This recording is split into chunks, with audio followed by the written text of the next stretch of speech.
Enregistré. Bon, bienvenue Lisa, on va faire comme un vrai intervenant à la télé.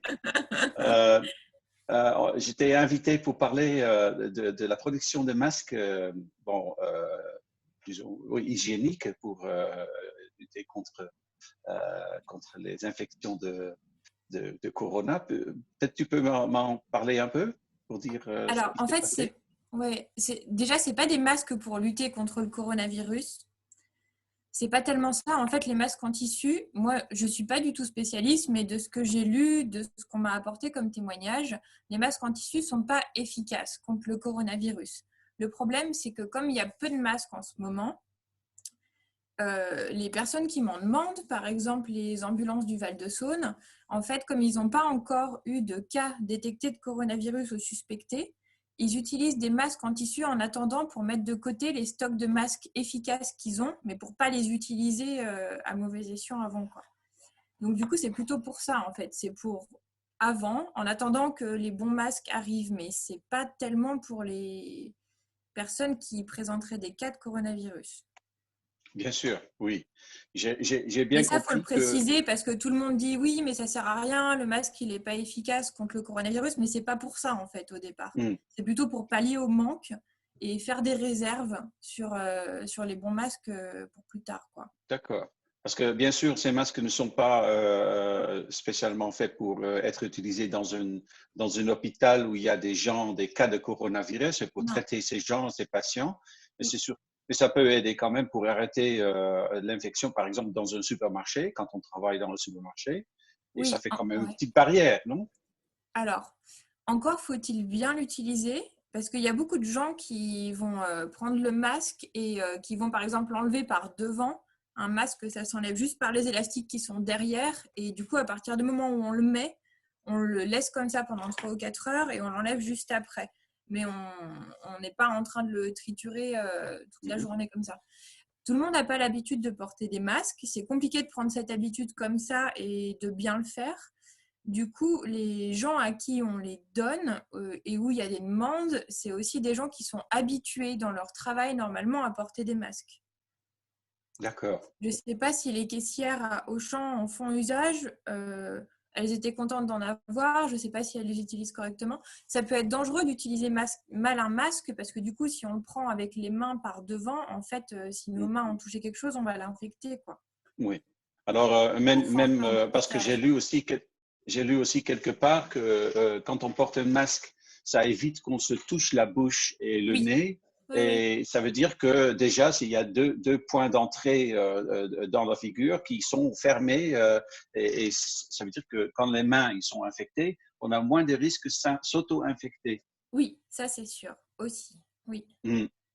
Par contre, Et du moment qu'on l'enlève, il faut, voilà, on sait qu'il y aura peut-être du virus qui ouais, s'est mis dessus et qui est attaché au masque. Alors, il faut bien l'enlever comme il faut. il faut Vous donnez des l'enlever et le instructions mettre. avec.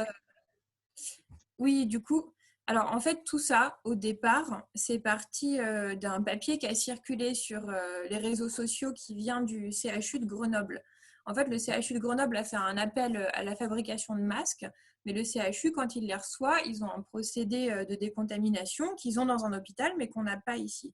Donc, eux, ils peuvent recevoir n'importe quel masque et de toute façon, ils vont le décontaminer et s'en servir à bon escient. Nous, on n'a pas ça ici. Du coup, quand on donne les masques, on met un papier d'instruction où il faut laver le masque avant usage. Normalement, les personnes qui font les masques les lavent aussi avant de les donner. Après, moi, je fais juste le lien en fait entre tous ces gens, entre les Oui. demandes et celles qui fabriquent. Et du coup, je ne peux pas contrôler absolument tout ce qui se passe. Mais dans tous les cas, il y a un papier où je marque, ou alors j'envoie des mails aux gens qui me demandent avec une infographie de comment utiliser un masque et un papier décrivant comment le masque a été fait, Mm. qu'il faut bien le laver avant usage, que quand on prend le sac, parce que du coup, on organise tout un réseau logistique où sur des déplacements obligatoires, il y a des personnes qui vont récupérer les masques et les poser à d'autres points. Ah, il Il n'y a faut pas bien se laver les mains. il y a pas de mouvement supplémentaire à Non, il n'y a cause pas des de masques. mouvement supplémentaire, c'est Mm. pas le but. Du coup, il faut juste bien se laver les mains avant qu'on prenne le sac, on se les lave après avoir touché le sac. Enfin, c'est toutes les mesures qu'on nous dit tout le temps, en fait. mm, mm, Et mm. après, il y a beaucoup de gens qui m'envoient des messages en me disant que c'est dangereux si les fabricantes sont testés positifs au coronavirus, Oui, en effet. oui, oui. Euh, Moi, de ce que Mais je lis, mais une fois de plus, je ne suis pas spécialiste, c'est que ça se transmet essentiellement par des gouttelettes de salive. Si on se lave les mains régulièrement, qu'on porte un masque pendant qu'on fabrique les autres masques, que le plan de travail est propre et qu'on suit les règles bah, d'hygiène. je suis certain que si quelqu'un a été testé positif pour le coronavirus, il va Non, arrêter de faire des masques. c'est ça. Bah là, j'ai eu le cas Ouais, d'une fille qui m'a dit elle avait préparé des masques qu'elle n'avait pas du tout donnés. Et en fait, elle a un ami qui a été testé positif et comme il remonte la chaîne à chaque fois, elle a dit bah voilà, moi je donne plus. De toute façon, c'était pas sorti de oui. chez elle. Donc Mm, elle n'a pas été testée. Ça veut pas dire du tout qu'elle est mm, positive. C'est juste qu'elle a fréquenté dans les derniers jours quelqu'un qui mm. est testé positif. C'est surtout le danger, c'est peut-être toujours, surtout qu'il y a une fausse sentiment un faux sentiment de sécurité quand on porte un masque et qu'on laisse tomber un peu les autres. Ouais.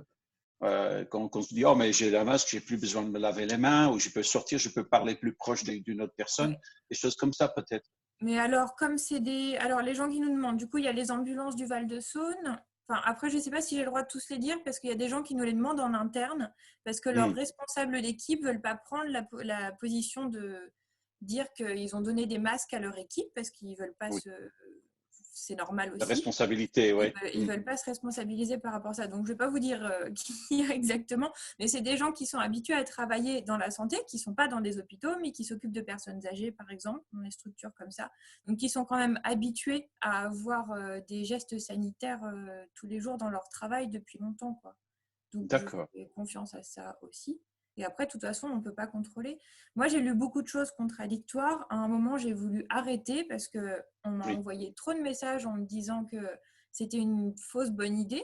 Alors, certes, l'idée, elle s'est lancée toute seule. C'est pas tellement moi qui l'ai lancée. C'est juste que je suis en contact avec des gens qui font de la couture, qui m'ont dit on fait des masques, on ne sait pas à qui les donner. Et comme je fais du lien habituellement avec les gens, ça s'est créé comme ça. C'était pas le but de faire quelque chose à oui. mal. Et après, une fois que j'ai publié ce message en disant qu'est-ce qu'on fait, est-ce qu'on arrête, j'ai reçu plein d'autres messages de soutien qui disaient bah, non, on continue parce que nous, on a besoin de masques. Alors, c'est compliqué de dire non quand Ouais, il y a vraiment des gens qui viennent vous ouais. demander ça en face, quoi. Tu sens un peu comment c'est difficile d'être gérant d'une ville ou C'est d'un pays horrible. même, parce que tout le monde, tout d'un coup, est virologue et va te dire comment C'est faire ou ça. pas faire. Ouais, C'est ça. ouais, ouais, Ouais. c'est ça. C'est ça, puis c'est OK. compliqué parce que moi, je suis pas du tout compétente dans ces domaines. Mais alors, pas du tout, quoi. Oui, mais on fait ce qu'on peut. Voilà. On fait ce qu'on peut. Voilà. Mais c'est compliqué aussi de. On est dans une position où on a envie d'aider, on a envie de faire ce qu'on Mm. peut. Et en même temps, toutes les démarches peuvent être potentiellement dangereuses aussi. Du coup, c'est pas évident de savoir où se situer des fois. Moi, des fois, je me Mm. dis, mais en fait, je vais juste rester chez moi et moi, j'ai tout ce qu'il faut pour m'occuper et je vais arrêter de me porter vers l'extérieur parce que si je fais quelque chose à mal sans le savoir, c'est pas Oui, le but non oui, plus, quoi. ouais. Mm. Mais bon, on fait ce qu'on peut. Oui, on fait ce qu'on peut. Voilà. C'est